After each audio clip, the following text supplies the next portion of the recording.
Okay, I think that's going to be my cue. Hello, everybody that's here. Welcome to our guests and everybody that's logged on and everybody who's probably trying to log on right now. I'm Kim Smee and I'm the editor of the Manly Observer. I launched Manly Observer about a year ago to address a clear issue with inaccessible and at times absent local news. I knew we could do better. And it was meant to be a side project for the residents of the Curl Curl ward. I'm sorry that it's called Manly Observer and not Curl Curl Observer, but I do very much cover your area. It's Manly as in the state boundaries and then a little bit beyond that. I'm also moving to North Curl Curl next month, so you'll be getting more hyper-local news than you could ever ask for. So this side project quickly turned into a full-time job. And now we're getting up to 500,000 monthly views. So it's really clear that the local community has a real hunger and there is a real need for connection and for free, frank and fair communication about things that are happening, important things that are happening. So I'm not an organiser and I'm not actually connected in any way to the organisers of this event. It's just in the spirit of providing unbiased access to quality information, and that's what brings us all here tonight. I'm looking forward to helping you get to know the people who want to be your representatives, the representatives for the Northern Beaches, and for us to understand what they might do for us on two of the most important issues we face, and that will be environmental protection and how to pay for it. In case you don't know, the Northern Beaches is made up of 5 different voting segments and they're called wards. There's Pittwater, Narrabeen, Manly, Frenchs Forest, and one of the sexiest wards, Curl Curl. Tonight we are only talking to candidates from Curl Curl and about Curl Curl issues other than the broader global ones and how we can do our bit. We'll meet the candidates. We're going to ask them these 2 questions and watch their pre-recorded answers. We decided to go with pre-recorded because we wanted really well-considered responses. But don't worry, there is initially up front, we're going to be asking them some questions. And at the end, there will be an opportunity for a Q&A, depending on how we're going for time. There is a Q&A box, so just have a look over. You should be able to see there's a chat and there's a Q&A. So if you officially put in the questions on that Q&A section, then we'll be able to ask them for the candidates and everybody will get a chance to answer. Right now, we're facing some big crises and we need our leaders to act quickly on bringing down emissions, making sure the environment is protected for our future, and we need to fund it responsibly. So let's meet the people who want to represent us in 2022 and beyond. First, we have Brant Clifford and Brandon Hale from the Labor Party. Cameras on, thank you. So Brant Clifford is a local small business owner and a surf lifesaver. Brant says he's committed to improving livability through stopping overdevelopment, enhancing urban amenity, and increasing usable green space. Excuse me. Brant, in less than 1 minute, can you tell me what is important to you environmentally? Thanks, Kim. Protecting our natural environment, enhancing biodiversity, recovering our threatened and endangered species here on the beaches.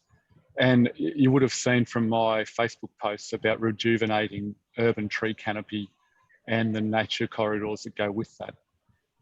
As General Manager of Safety, Environment and Risk in Australia's biggest public transport provider, I was responsible for environmental management plans and EPA compliance. And so I know what real action means. Things like replacing LED lights and putting on solar panels, we did under my leadership in 2015, 2016. So we're a little bit, while we're doing some good things, I can really be fair income about making real changes. And Curl Curl's missed out on urban tree canopy, so that's what I'm passionate about. Thanks. I did actually notice when I was looking for places in the area, I thought, where are the trees? So there's not a lot of canopy around. It's incredible, isn't it? Once you become aware. Yeah. Yeah, well, Yeah. with my I've been birds flying always, drones for surf lifesaving, and it really stands out. yeah. So, Brant, you're actually not going to be able to stay for the Q&A because you have, well, not just a wedding rehearsal, you have your own wedding rehearsal tonight. Third time lucky, not in marriage, but Third time third lucky. time attempting to get married. No, the same marriage, yes. To the same person. You haven't changed your mind each time. That's good. Shows good the same individual. So good luck this third time, Brand. So Brandon will be here to answer any questions that come in. So there will be that accountability from here on out. And we will now switch to Brandon and all the best. We do have your video answers, so we'll work off them. So all the best. Thank you. Over to you, Thanks, Brandon. please apologise for my COVID haircut. Forgiven. All right, Brandon. Brandon Hale works in financial services and says he is a committed Northern Beaches local. He says that the Northern Beaches is one of the best places in the world to live. Okay, can't argue with that. But with his help, it could be even better. Brandon will champion the needs of small business, upgrade and improve the local sporting facilities, and work to conserve the area's environment. So what's most important to you environmentally, Brandon? Well, thank you for having me here tonight. And yeah, I joined the Labor Party because they offer the most realistic solutions for environmental issues. Conserving the environment is the most important thing that generations have to face in the future. As Kevin Rudd said, it's the biggest moral challenge of our generation. And as a young person myself, I think that is the most important issue that evidently people in the Northern Beaches care most about. So I believe, as Brant was saying, the tree canopies is a big issue that we really want to push. It seems to be getting some traction, and that's the best way of increasing oxygen and in terms of shade and livability for people around the beaches, as well as recycling for the retention centres for recycling bottles and cans. I mean, that gives an incentive for locals to engage in the process of conserving and improving our environment, and it just fosters greater communities. So yeah, those are the two main things that I and Brant are both pushing for.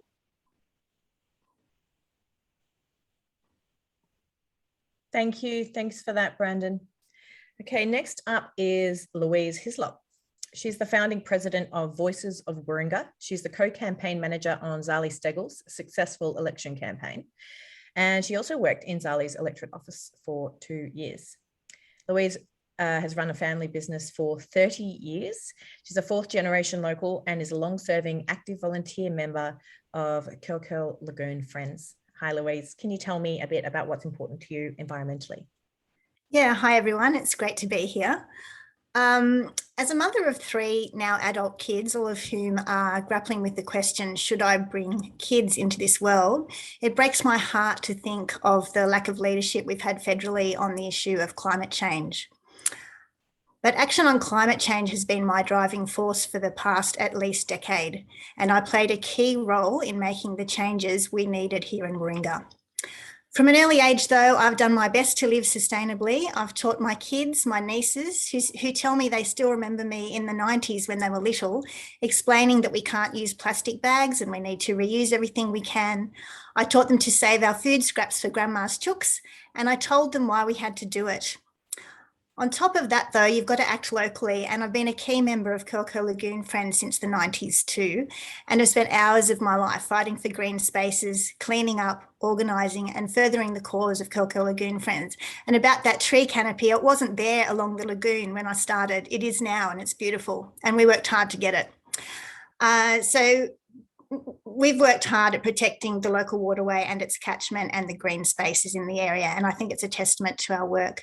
So sitting down to consider all of this, it made me realise that the environment and caring for it isn't just choices that I've made, it's actually a way of life, and I want to bring that to local council. Thanks, Louise. And that's, yeah, the Curl Lagoon is a very, very different beast, or rather she's a bit of a beauty these days, but certainly it was probably before my time. But when I see and I hear about what it used to be, basically a toxic dump. Obviously, it's a lot of people have put in a lot of time to make it what it is today, and somewhere where I'll be spending a lot more time soon. Right. So next up, we've got Councillor David Walton. He's from the Liberal Party. David Walton has been a Northern Beaches councillor since 2017. And prior to that, he was a Northern Beaches police commander, no less, and chairman of Police Bank Limited. To top it off, he's the fellow of the Australian Institute of Company Directors and a Harvard Business School alumni. Welcome, Councillor David Walton. In under a minute, can you tell me what's important to you environmentally? Thanks, Kim. Certainly, I don't personally know anyone that doesn't want to protect the environment. I just don't. And living close to the beach, I've been a surf lifesaver for over 20 years, and all my kids grew up surf lifesaving. I was president of Manly Swimming Club. I swim in the Bolden Beautiful down at Manly regularly. Swam there this morning, and we have a great national parks surrounding us. They've all got to be protected, and that's really important to me, and it always has been. And again, I don't know anyone that doesn't want to protect those natural assets that we have here on the Northern Beaches. They are so important. But you've got to come out with real plans, real strategic plans, real action plans. You can't just have thought bubbles. You can't have strategies that just can't be funded. And that's why I really like the second question: how are we going to fund these to achieve real results? And that's where, sadly, people with business, commercial acumen and have run public sector organisations or aspects of them can deliver. And that's what I bring to the table. And we've been really successful. It was another Liberal, Stuart Sprott and I, that moved the motion for the reforestation. It was us that moved the motion to put solar panels. Councillor Walton, I'll just stop you there because we've got a limit, but you will be able to talk to those initiatives later on as we have a bit more at the end of the session. Thank you. But I understand you're passionate. Sorry to have to end there. But we do need to move on to the next person, and that's Kristen Glanville. She's from the Greens. She's a planning and environment lawyer. She's currently studying a PhD at the University of New South Wales in environmental regulation. She's volunteered with environmental groups, including Save Our Coast and the Australian Conservation Foundation. We are sorry you only have about a minute because clearly this is your area, but Kristen, what is important to you environmentally? When I moved to the Northern Beaches when I was in primary school, and I fell in love with our beautiful beaches and wildlife, and it's something that's so magical about the area that we live in, that we coexist so close to nature, and it's something that doesn't exist anywhere else in Sydney in quite the same way. So I'm passionate about making the Northern Beaches a sustainable place to live through protecting our beaches, bush, lagoons and wildlife, and helping the community reduce its ecological footprint. One of the biggest environmental issues facing the Northern Beaches is promoting sustainable development. A lot of people discuss areas of overdevelopment, but the problem goes beyond that, and actually the way that buildings are constructed, poor pollution controls, poor quality standards of architecture and sustainability. And now's a really important time for someone with experience like mine to be on council, because council is about to redo its local environmental plan, which will basically control development in the area for pretty well the next 10 to 15 years. And I'm dead set dedicated to using my career experience and academic knowledge to create an LEP that delivers on all the things that we want good development in the area to be like. Thanks so much for that. Thanks, Kristen. So we're now going to move on to the second segment, which is where we've asked the candidates to really think about the question and pre-record what their answer to this question is. So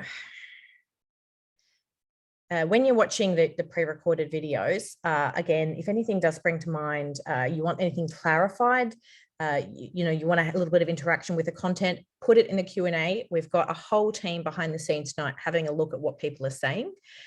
And we will get to as much as we can, if not all of it, at the end. Okay. Within the confines of your powers as a future councillor and within council jurisdiction, which is important, what would you do to accelerate carbon neutrality within your term if you were to become a councillor?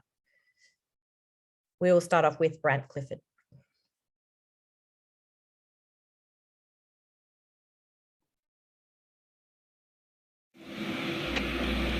I acknowledge Council does have limitations when it comes to its jurisdiction for action on climate change.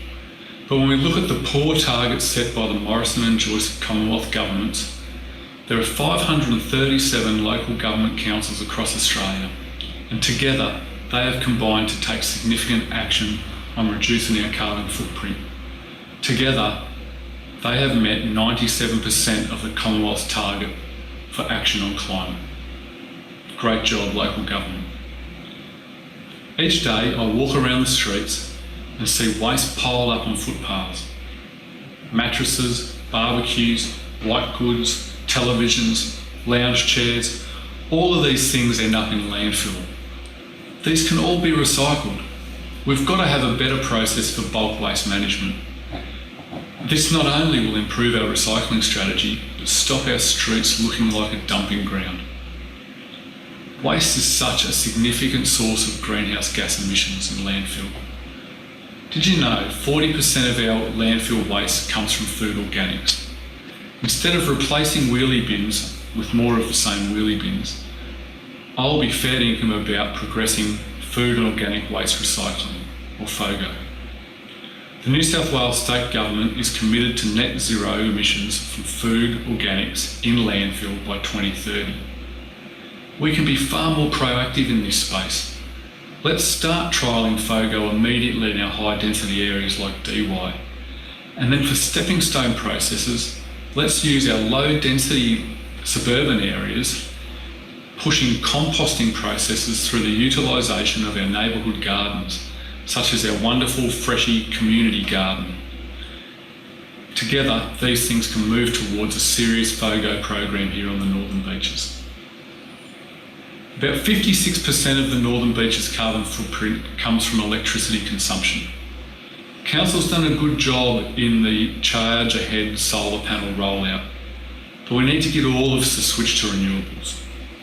Strata properties are significant with large roofs and offer large scales for solar panels, but they present significant complexities and large barriers to the installation and use of solar in our homes. This needs to be simplified, red tape reduced, and get solar on our strata places. We could also then extend our community solar battery programs, like the one trialled up in Beacon Hill. Good job, Council.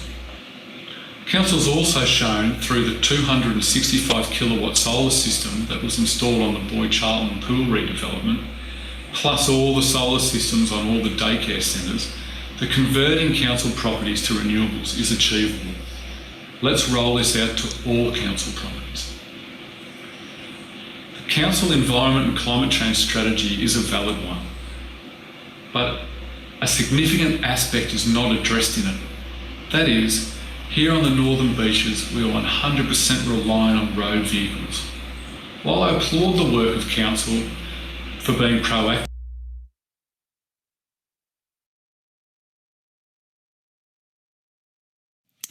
So what can I do to accelerate carbon neutrality if elected to council? Well, it's a great question and I'm going to enjoy answering it. Well, for the last 10 years or so, my driving force in life has been action on climate change. And after many years of doing things, pretty much the same way as everyone else was doing it, I realised that there wasn't really a lot of progress. And a couple of friends and I decided we needed to really think outside the box and engage the whole community.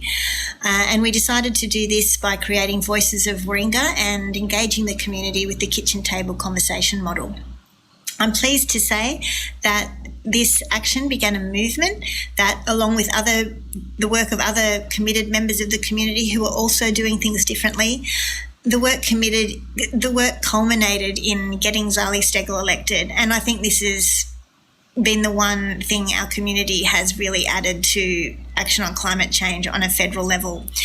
So much so that when I organised for Tim Flannery to come and talk at a Kelko Lagoon Friends AGM in 2019, someone in the audience asked him, what can we as a community do for action on climate change? And his answer was, well, this community has already done the most effective thing for climate change action, and that is you have voted in Zali Steggall.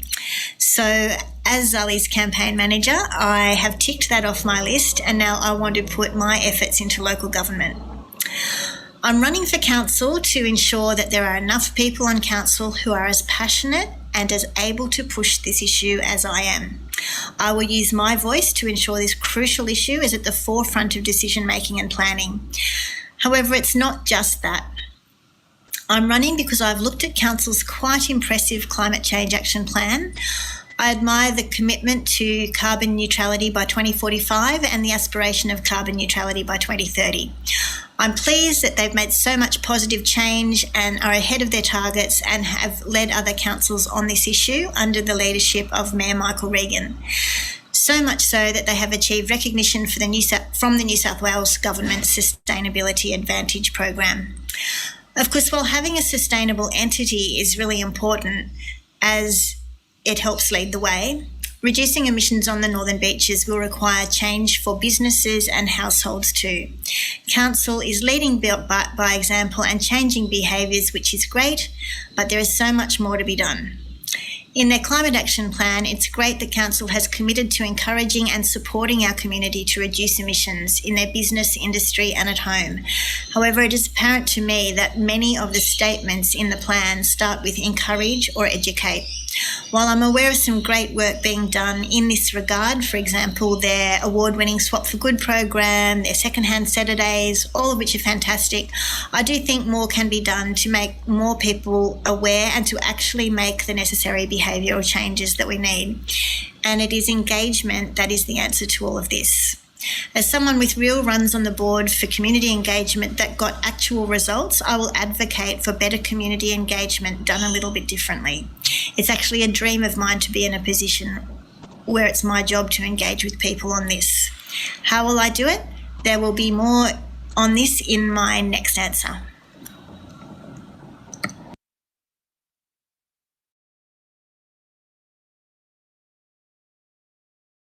Hi, Councillor David Walton here. Community, business and government leaders across the world are embracing advances in technology that allow them to reduce emissions and adapt to a changing climate. As global demand for low emissions products and services continues to grow and mature, low emissions technologies are coming down the cost curve. Since 2010, the cost of solar generation has fallen by more than 73%.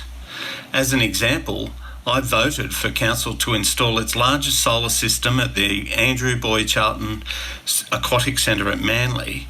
At 265 kilowatts, it's one of the largest solar systems on the Northern Beaches and is expected to offset nearly a quarter of the centre's electricity demand from the grid, significantly reducing carbon use. Another example is electric vehicle battery prices have also fallen by more than 85% since 2010. While electric vehicles currently have higher purchase prices than petrol and diesel vehicles, they are expected to fall in price and have competitive strengths. They will need less maintenance as they have fewer moving parts and have lower energy costs. As electric vehicle sales increase, opportunities will open for charging station businesses on the Northern Beaches, and the Council has lots of opportunities to work with the private sector in enabling this. Renewables are lowering wholesale electricity prices during the middle of the day, with some Australian states experiencing negative prices during this time. This creates opportunities for Council to shift some electricity demand to these times of low prices. Research into hydrogen use in vehicles indicates fuel costs for hydrogen fuel cell vehicles are likely to fall as supply scales up. Hydrogen has the potential to transform large sectors of the economy, such as transport and manufacturing, as it can be produced from low or no emissions. Council can pick up this new technology as it becomes more available and affordable to reduce our emissions to zero and save money. Organic waste, such as food scraps and garden trimmings, makes up about 40% of red littered curbside bins. When sent to landfill, the decomposing material releases methane that may not be captured. However, when this waste is managed effectively through proper composting and recycling processes, methane emissions can be substantially reduced, soils can be regenerated to store carbon, and biogas can be created to generate electricity. We need to make big improvements to Council's Kimbrickie tip and waste management to reduce these emissions. Thank you for your time.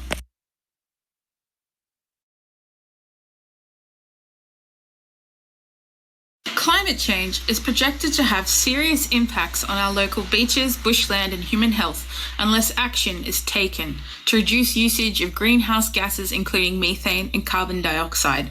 The Greens are committed to local climate action, with Greens councillor Natalie Warren instrumental in successfully passing motions for Northern Beaches Council to declare a climate emergency, oppose the proposed PEP 11 petroleum exploration off the coast of Manly, and oppose the Adani coal mine.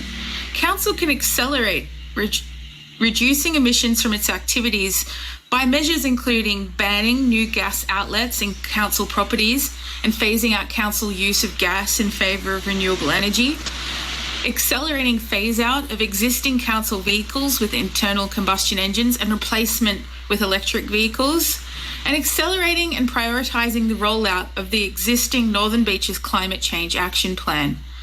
Councils can also take action to help the community reduce its emissions from transport, for example, through retaining and expanding the hop, skip, jump minibuses to encourage fewer trips in private cars, accelerating the rollout of the existing Move transport strategy by expanding the network of cycle paths and pedestrian paths to key locations and reduce reliance on cars. Council can accelerate rollout of electric vehicle charging stations. It can use planning rules to locate new development close to public transport to again reduce reliance on cars. Our planning rules should avoid the problems associated with urban sprawl where private cars are the only practical way to get around. Finally, Council can also advocate to the state government for local buses with internal combustion engines to be phased out and replaced with electric buses, and advocate for the retrofitting of ferries with electric or green hydrogen-powered engines. There are other, less commonly considered sources of emissions that Council can help tackle. For example, new buildings are a source of emissions, primarily through the chemical processes for creating steel and concrete. Council can incentivise more sustainable practices, for example, offering bonus floor space if developers include measures like solar panels, lower carbon building materials, and achieve high neighbours and Green Star ratings. Landfill is another surprising source of emissions, as rotting food and plastics break down into methane and hydrocarbons. Greens policies aimed at preventing waste going to landfill will also reduce emissions. Finally, we need to think about climate change policy as not just about emissions reduction, but unfortunately also making sure that we are mitigating and planning for those impacts which we cannot avoid or are already happening.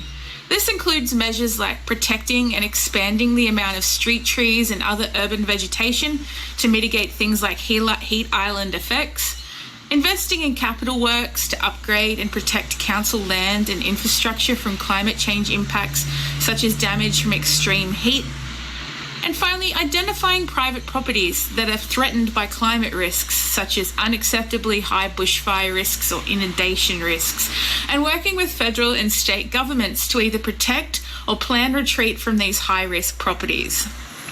On the 4th of December, vote Group C for climate action in Curl Curl. Oh, you can hear me, but you can't see me. There we go.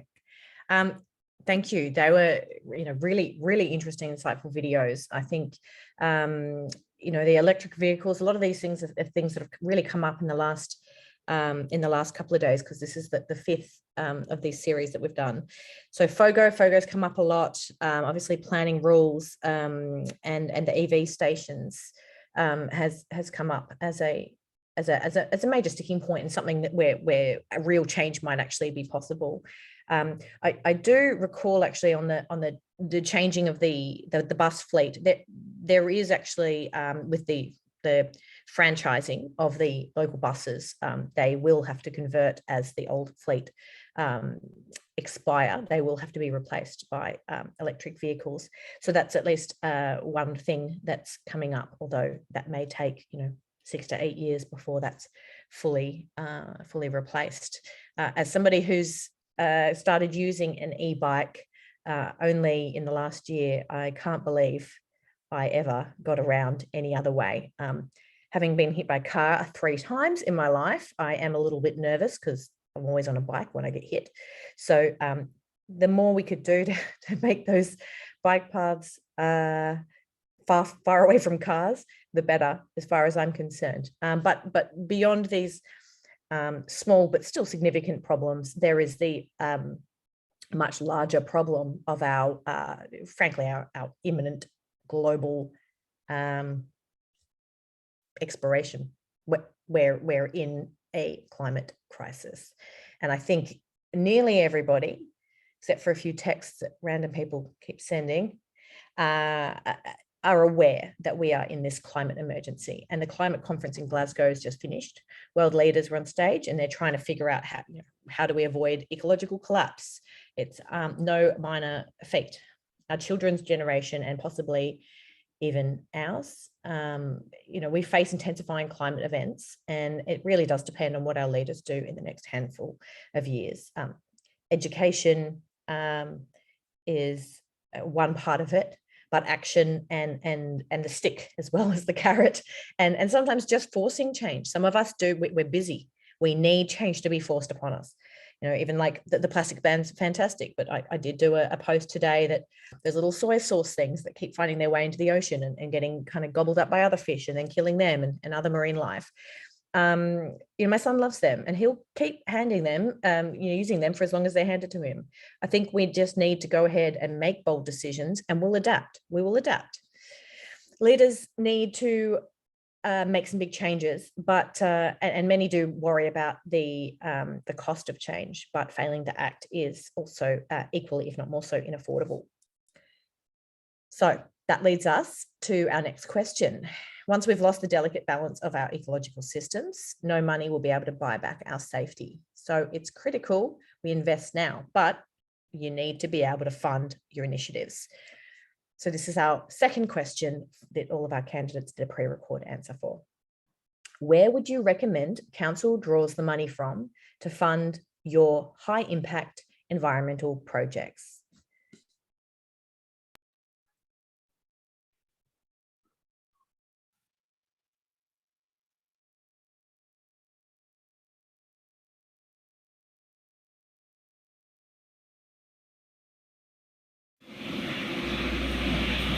Our current waste charges here on the beaches sits at around $46 million. This creates a surplus, which then is stored as a waste reserve. This can contribute to our FOGO project. On top of that, the Kumbriki tip user pays system brings in around $24 million. It's important for us to think that FOGO and bulk waste improvement is not a cost, but a pivot and an investment. The New South Wales EPA is providing councils with organic collection grants through its Organics Infrastructure Fund. Around $1 million is available in this round, which can be contributed to our high density trial. Trials in this area have shown really positive results in areas such as Leichhardt Council, where they saw community engagement through an implementation of a multi-unit complex FOGO. They saw a 76% improvement in recycling, using yellow bins for general recycling, blue bins for paper and cardboard recycling, maroon bins for food and organic waste, and green bins for garden waste. Through the composting process, Leichhardt also used a biogas capture program, converting this biogas to electricity, again saving money and reducing costs. The rollout of this program in Leichhardt was around $61,000 just to get going. We can do this here on the beaches. Rates charges on stormwater management has been consistent at around $879,000 per year. Each asset for stormwater management has a lifespan of approximately 60 years. If we reverse order the enhancement of gross water pollutant traps by looking at the sumps that are over half their expected lifespan and work backwards from that order, replacing them using the already budgeted standard of $17 million, we can, through sound design and innovation, enhance these GPTs and rainwater gardens as part of the establishment and replacement program. Again, this is a pivot. It's also a cost saving because eventually we'll see decreased need for retrospective testing, improved end water management, and less reactionary programs that we need at our lagoons and waterways as a result of pollutants and microplastics. It's difficult for the Northern Beaches to address major road and public transport infrastructure on its own. We need all three levels of government to work together. But through proactive work with Infrastructure Australia, submitting proposals, we can be fair dinkum about us being a legitimate city and a tourist destination. That's what we are here on the beaches, a tourist mecca and a fair income city. So putting forward these ideas through Infrastructure Australia, getting grants from all levels of government, we can work together and improve our public transport, our rainwater management and FOGO.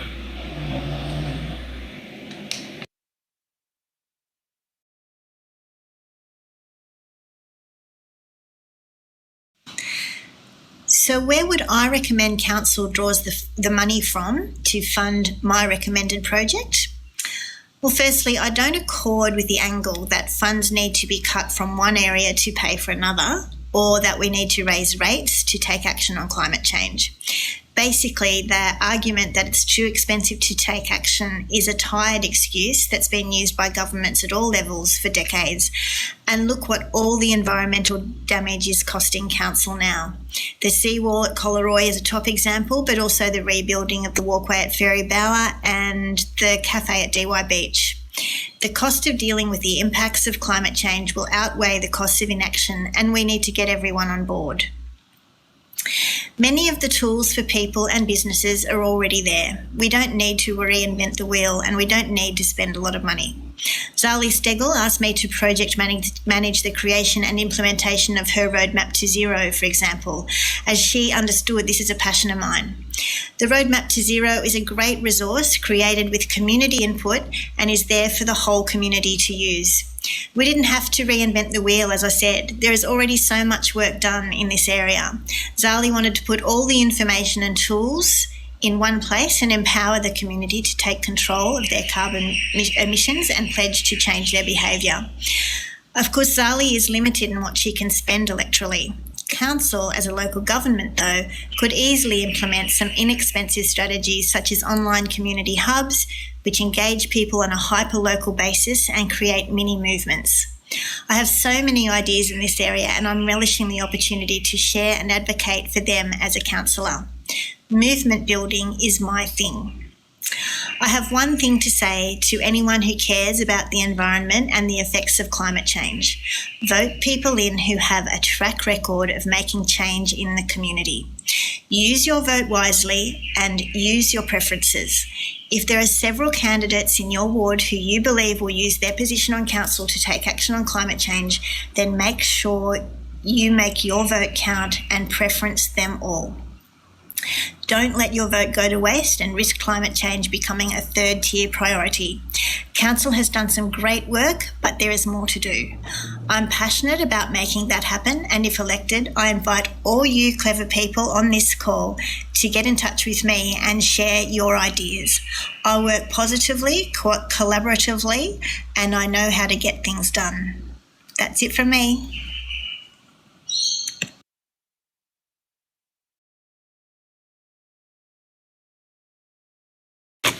So how do we fund these environmentally friendly infrastructure projects?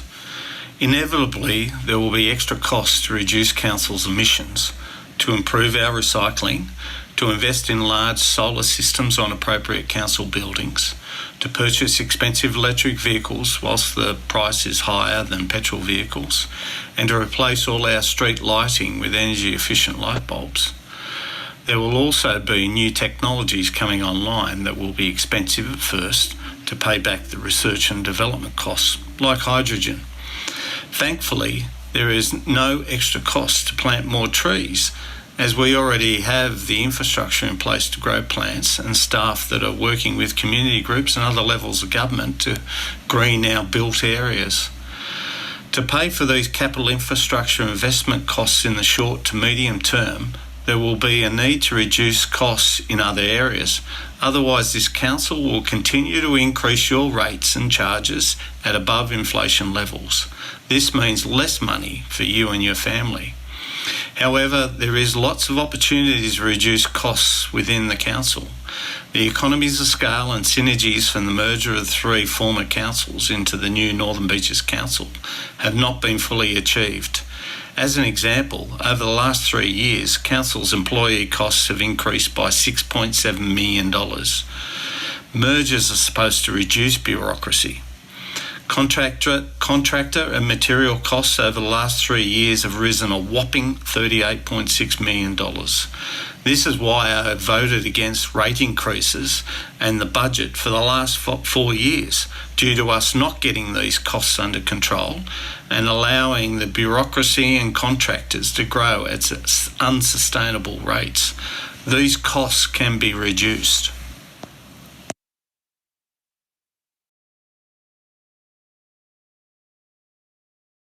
Climate change is projected to have serious impacts on our local beaches, bushland and human health unless action is taken to reduce usage of greenhouse gases including methane and carbon dioxide. The Greens are committed to local climate action, with Greens councillor Natalie Warren instrumental in successfully passing motions for Northern Beaches Council to declare a climate emergency, oppose the proposed PEP 11 petroleum exploration off the coast of Manly, and oppose the Adani coal mine. Council can accelerate reducing emissions from its activities by measures including banning new gas outlets in council properties and phasing out council use of gas in favour of renewable energy, accelerating phase out of existing council vehicles with internal combustion engines and replacement with electric vehicles, and accelerating and prioritising the rollout of the existing Northern Beaches Climate Change Action Plan. Councils can also take action to help the community reduce its emissions from transport, for example, through retaining and expanding the hop, skip, jump minibuses to encourage fewer trips in private cars, accelerating the rollout of the existing Move transport strategy by expanding the network of cycle paths and pedestrian paths to key locations and reduce reliance on cars. Council can accelerate rollout of electric vehicle charging stations. It can use planning rules to locate new development close to public transport to again reduce reliance on cars. Our planning rules should avoid the problems associated with urban sprawl where private cars are the only practical way to get around. Finally, Council can also advocate to the state government for local buses with internal combustion engines to be phased out and replaced with electric buses, and advocate for the retrofitting of ferries with electric or green hydrogen powered engines. There are other less commonly considered sources of emissions that Council can help tackle. For example, new buildings are a source of emissions, primarily through the chemical processes for creating steel and concrete. Council can incentivise more sustainable practices, for example, offering bonus floor space if developers include measures like solar panels, lower carbon building materials, and achieve high neighbours and Green Star ratings. Landfill is another surprising source of emissions, as rotting food and plastics break down into methane and hydrocarbons. Greens policies aimed at preventing waste going to landfill will also reduce emissions. Finally, we need to think about climate change policy as not just about emissions reduction, but unfortunately also making sure that we are mitigating and planning for those impacts which we cannot avoid or are already happening. This includes measures like protecting and expanding the amount of street trees and other urban vegetation to mitigate things like heat island effects, investing in capital works to upgrade and protect council land and infrastructure from climate change impacts such as damage from extreme heat, and finally, identifying private properties that are threatened by climate risks, such as unacceptably high bushfire risks or inundation risks, and working with federal and state governments to either protect or plan retreat from these high-risk properties. On the 4th of December, vote Group C for climate action in Curl Curl. Well, guys, as you can see, Kristen's video was so good the first time, we just had to play it for a second. Sorry about that, Kristen. We are working to get the correct video up. And if there's any problem with it, we'll be sure to share it on our network. If you did want to quickly pop up, though, while I'm waiting to see if we can get that second video, if you wanted to pop up on the screen, I would be very happy to give you a minute to talk to some of your points. You just have to put your video on, and we'll give you. I don't seem to be able to man my video. However, if I can be allowed to share screen, I can try and stream it from my end. If we want to test the IT gods. Yeah, well, I mean, if you want and if you're comfortable, you can talk to it. I'm sure it's quite complex though, but you can do a little bit of both. You can be the IT person. You're already a lawyer and a PhD student. Can you also be the IT person and a spokesperson? Yeah, well, that's just two of the hats of many. Let me if I can, I'll try sharing screen, and then I will put it up.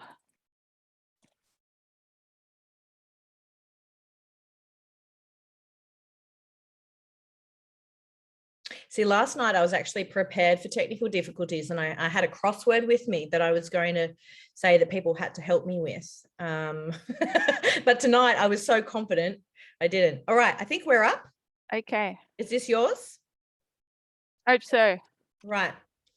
Take two. Kristen, talking money. Is my audio playing before I keep going?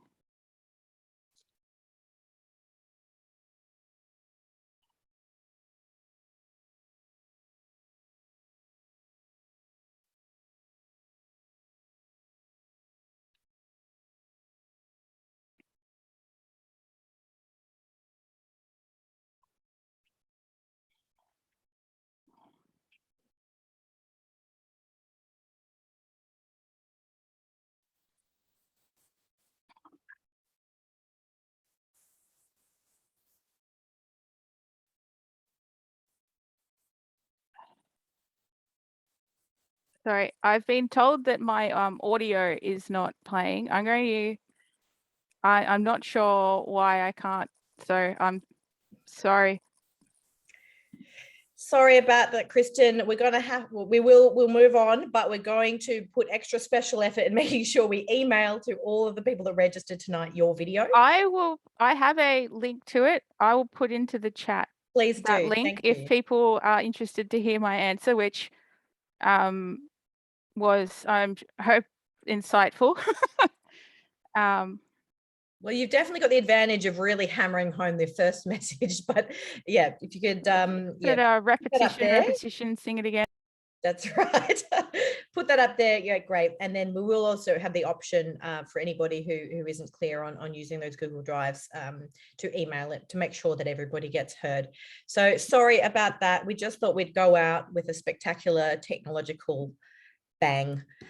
So aside from, obviously, we didn't get to hear what Kristen had to say on the funding side of things, and I know that was your area, but we did hear the other candidates, and they had a lot of different things to say about how to fund it.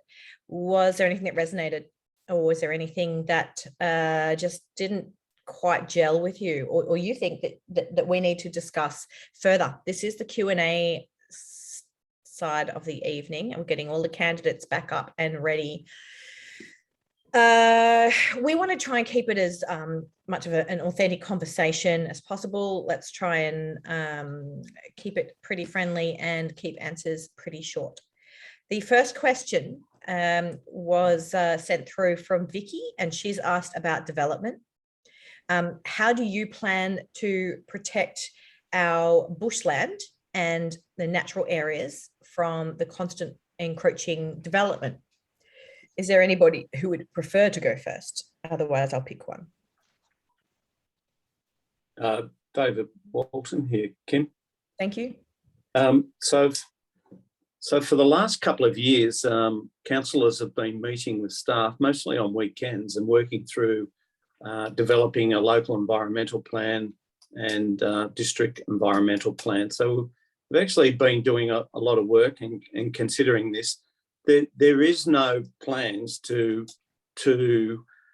purposely, a council, move into our bushlands. So what does that mean? Because Australia is growing, although the pandemic slowed that population-wise. Sydney will continue to grow. It's a very international city. And the Northern Beaches has to play a part. Now, if you compare the Northern Beaches growth from a building and population perspective to other parts of Sydney, for instance, Ryde, southwest of Sydney, northwest of Sydney, we've been getting away with a reduced growth in comparison to those immensely growing areas. So we've been very lucky in that regard. But certainly we've identified corridors. The Frenchs Forest town centre will be a corridor where we will grow our housing, mostly units, throughout the CBD area of Brookvale and not into the industrial estates, because that's needed for businesses. We will grow. The Ingleside development is on hold, and there's been significant pushback by the community in that regard. And you've seen, prior to my time on council, you've seen the significant growth in buildings in DY as an urban centre, and you'll probably see a little bit more of that in Mona Vale. So we are planning for the growth and not to interfere negatively with our bushlands. It really is part of the great difficulty, and I suppose why what politics is all about. It's finding that balance between affordable housing, not ruining the amazing environment and the whole reason why we all want to live here in the first place. It's definitely a challenge. Would anybody like to add to that? Yeah, so obviously we've just carrying on from what David says, like I think this is a really bipartisan effort. So whoever, any of us who are elected, obviously Brant being on my ticket, we should be working as a real priority, not just for preserving the environment, but just for the sake of safety, for our local residents. And the best way we should, in the case of a bushfire. So what we need to be doing is setting ambitious targets and increasing funding for local bush regeneration, and that can be done, on a voluntary level as well. If we promote more, engagement with the community. Again, this is all, as David was saying as well, there's most people care about, there's not most people you'll meet on Northern Beaches, none of them are against, protecting the environment. And we need to ensure that the latest scientific evidence is to guide, bushfire hazard reduction and asset protection zones. Now, this is key. And to ensure that the council has wildlife corridor policies to invest and increase tree canopies. So carrying on from Brant's core policy on the environment, the tree canopies, that is something that how we can really regenerate bushland, not just in the urban way. So, yeah. Louise or Kristen? Louise. Yeah, I think overdevelopment is a really strong concern of most people that live on the Northern Beaches. I actually attended a consultation, was possibly over 10 years ago now, because it was one of my major concerns, and it was with the New Warringah Council under Mayor Michael Regan again, and they did a really great consultation process where we had buzzers voting for what sort of things we wanted. And the outcome of that was that people didn't want development in bush areas or some of the sleepy suburbs. And even back then, I remember from that consultation, the decision was kind of made to make the developments along transport routes and in areas that were already developed. So a lot of these approvals were made a long time ago. So the things you see going up in DY now, these approvals were made a long time ago. So it's not something this current council, the Northern Beaches Council, is approving. And the population targets, yes, we're lucky with that, but we do have to fit in with what the state government, the state Liberal government tells us we need to fit those number of people in. So we do have to house them somewhere. So I think it's just important to keep the housing as sustainable as we can, hopefully as affordable as we can, and make the areas where we're putting those developments in exciting and great places to live. And I actually think there's some really good opportunities there. Thanks, Louise. And we will actually touch on a question that we've been asked in the Q&A about sustainable housing, but Kristen is next, and I probably won't even do the wind-up thing for you. You get some special treatment at the end after No worries. Yeah. Look, I think the current, my understanding what the current plans of the LEP are, to me, are just such a missed opportunity to really think transformatively about how we can build sustainability into what the LEP delivers. Because as I see it, what the plans for the current LEP are basically just to merge the three existing LEPs, none of which are very inspiring, none of which are delivering any of the things that we want, like affordable housing, protecting our bushland. So I think it's not true to say that this past approved development is the problem here, because I think council has vocally supported projects like Ingleside, like French's Forest, where we would be losing a lot of really important bushland buffer that provides buffer between our current urban areas and where we have undisturbed bushland. So it's absolutely critical that we don't lose that tree canopy because of how long it takes to regrow established trees that provide wildlife corridors for existing wildlife. And it's really almost impossible to rehouse native animals once they've lost that habitat. I think that there's so much more that our LEP could deliver for sustainability. I talked about it in my video, that we could have bonuses offered to developers to include sustainability measures, and it's not often that you hear the Greens offering that kind of thing, but I think there are other councils who have LEP provisions that recognize a payoff, that developers say that they can't afford to include things like solar panels, internal waste, charging stations, internal facilities that increase the thermal properties of the buildings. And I think that we can answer that through some creative thinking. I mean, there are other also more bread and butter issues with planning that is really impacting our environment. I mean, when I talk to people who live around Manly Dam, when there's development around Manly Dam, the poorly enforced pollution controls at building sites means that things wash into there. And that's just a question of will to enforce approvals and to actually monitor them, which is, it doesn't require any changes. It just requires a change in, doesn't require changes to what our LEP is. It requires changes to our intention to enforce that LEP and conditions made under it. I mean, I agree with the comments that have been made about putting the density where we have the services to actually support more housing. And I am really concerned that council will put it where we don't have those services, like places like Ingleside, and in fact create new problems. And I don't think we want to repeat some of the mistakes. I won't say mistakes of DY because I like DY, but I think that it has some bad planning decisions that have been made in the past that we need to learn from as we accept the state government's mandate of having more houses in the area. Thanks. Thank you for that answer. And actually, it brings me to another thought. You're talking about kind of the incentives, or again the carrots for developers or new developers in putting those sustainable features into their property. There was actually a question on here, which is perhaps more, I don't know if it's moving over to that sticker side of things, but certainly the enforcement side of things. Christina wrote will you commit to fight for the DCP, the Development Control Plan, to be dragged into the 21st century and updated to require any DA, so for new developments or for renovations, to ensure buildings become fully electrified and energy positive?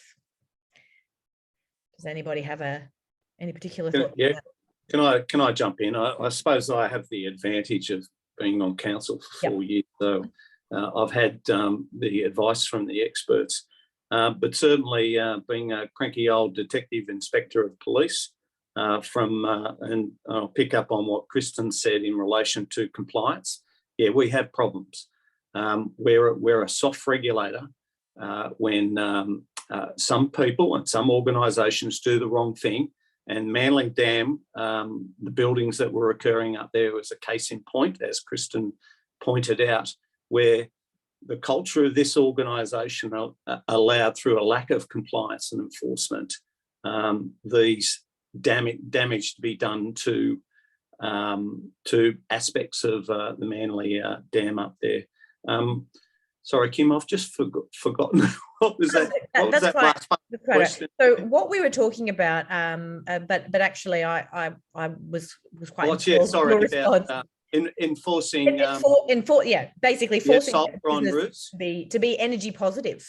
Yeah, absolutely. So the problem of putting solar on roofs, if they don't get the sun, you're just wasting your money. If you're not using electricity during the peak times at this stage without a battery, you're wasting your money. So I know that some councillors have said, yeah, let's enforce through our planning laws solar on every roof. Well, you should not do that in inappropriate roofs. Certainly, the payback on solar under certain circumstances can be less than 7 years. It absolutely makes sense to do it from an economic perspective as well as an environmental perspective. But you can't force people that live in shadows, most of the day to put solar. It's ridiculous, and I would never agree with that.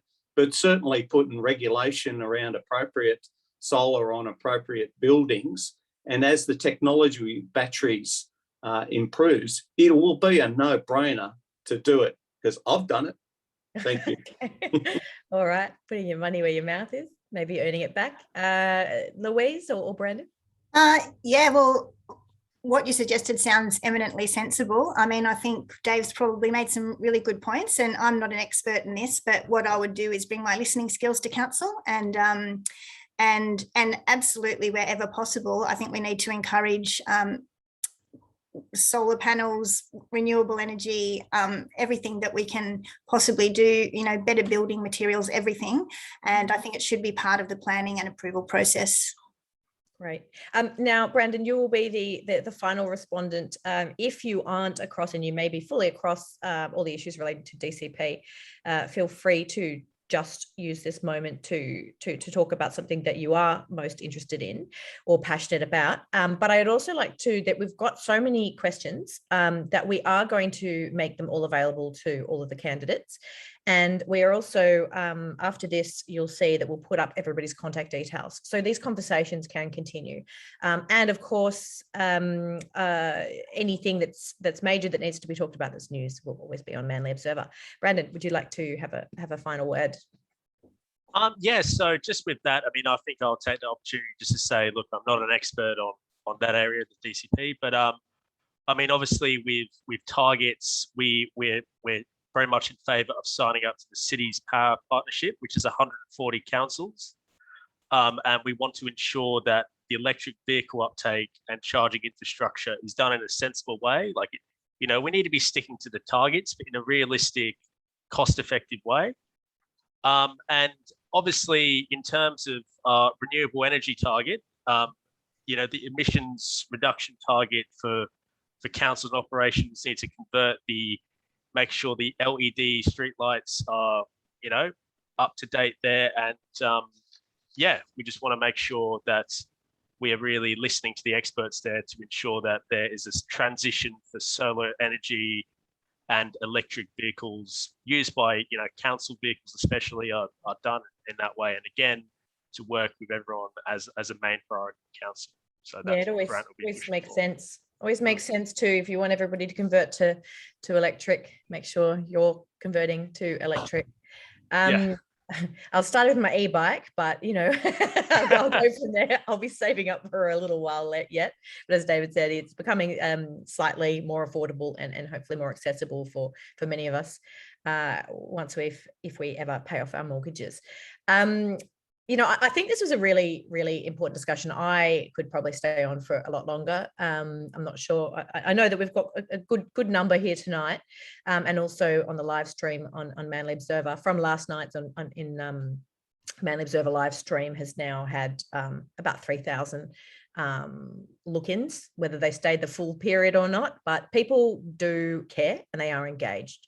And now I know, politicians, you need to know your audience, but so you are talking pro-environmental, that's your general inclination. But I also think that everybody here is genuinely invested in, it's nobody's coming in and saying, what are we talking about trees for when, we need to make sure we get the footpaths and the bins taken.